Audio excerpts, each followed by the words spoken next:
اپنا حق لینے کے لیے طاقت کا حصہ بننا پڑے.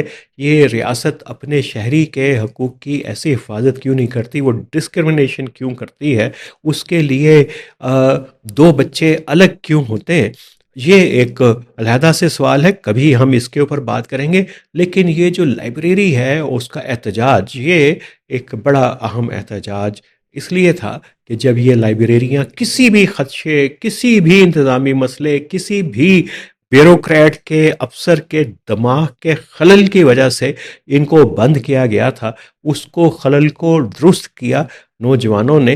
اور ایک اچھے پولیٹیکل ایکسپریشن کے ذریعے جب یہ لائبریریاں بند کی گئی تو وہ پھر سڑک پہ آ کے، گلیوں میں لائبریری کے باہر آ کے بیٹھ گئے.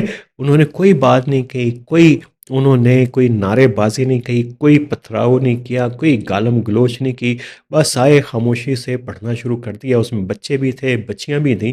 پھر مجبوراً وزیر اعلیٰ بلوچستان کو، سرفراز بگٹی صاحب کو اس میں مداخلت کرنی پڑی.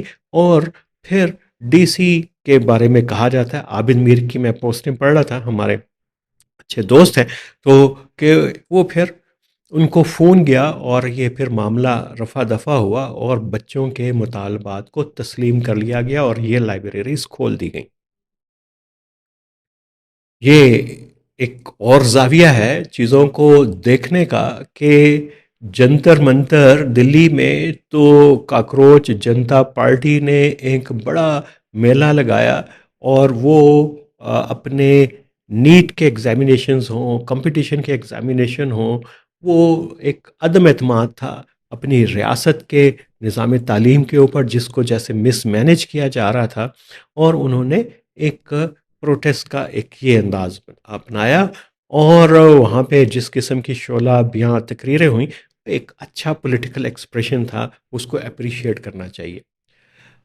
اور بلوچستان کے اندر بھی یہ جو بچے وہاں پہ بیٹھے تھے، یہ کوئی فرانس فینن بننے کے لیے نہیں بیٹھے تھے، یہ بھی وہ کتابیں پڑھنے کے لیے بیٹھے تھے جو ان کو احساس دلوائے امپاورمنٹ کا اور ان کی زندگیوں کو آسان کرنے کے لیے کوئی راہ سجھائے.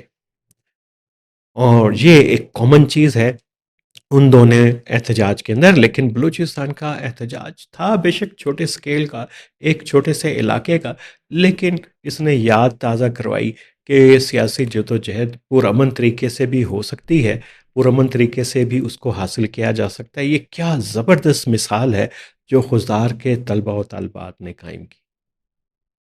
اور اس سے امید بھی ہمیں بن چلی کہ بلوچستان کی جو یوتھ ہے اس کا پولیٹیکل ایکسپریشن صرف ایک نہیں ہے.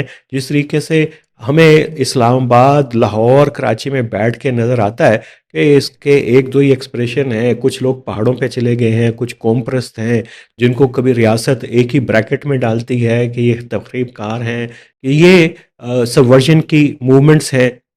یہ تمام چیزیں جو ہے اس کو تناظر میں دیکھنے کی، سمجھنے کی ضرورت ہے. لیکن ایک اچھی خبر ہمیں ملی خضدار بلوچستان سے. اور خضدار کے تو یہ دیکھیے کہ تو بلوچستان میں انسرجنسی ہے، اور خضدار تو اٹ سیلف ہم کچھ دن پہلے بھی بات کر چکے ہیں کہ وہاں پہ اچھے برے سرداروں کی آپس میں کشمکش ہے، اور وہاں کا نوجوان پھر بھی اتنے جبر اور اتنے مشکل حالات کے اندر بھی اس کو یہ پتہ ہے کہ اس کا پولیٹیکل ایکسپریشن کریکٹ کیسے ہو سکتا ہے. اور یہی ہے آج کے لیے ایک اچھی خبر، ایک اچھا پہلو جو پاکستان سے، جو لوگوں کی نظروں سے اوجھل اور لیکن ہم آپ کے سامنے لے کے آئے. اس کو اجاگر کیجئے، اس کو ہائی لائٹ کیجئے، اس کو پھیلائیے، کیونکہ ایسی مثالیں ہمیں پاکستان تو کیا اس پورے ریجن میں، ساؤتھ ایشیا ریجن میں بڑی کم ملتی ہیں. آج کل یہ اتنے جڑے رہیے نیریٹیوز ود آمیرانہ کے ساتھ، اور ہم بہت جلد ایک بہت ہی خاص سلسلہ شروع کرنے والے ہیں.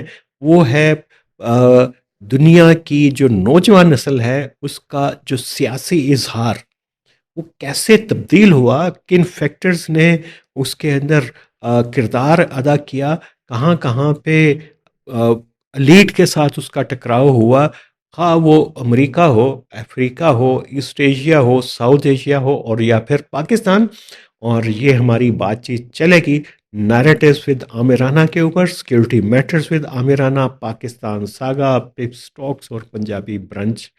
ان تمام چینلز کے اوپر ہم لے کے آئیں گے بہت جلد. تو جڑے رہیے اس ایکسکلوسیو سیریز کے لیے ہمارے چینلز کے ساتھ. خدا حافظ.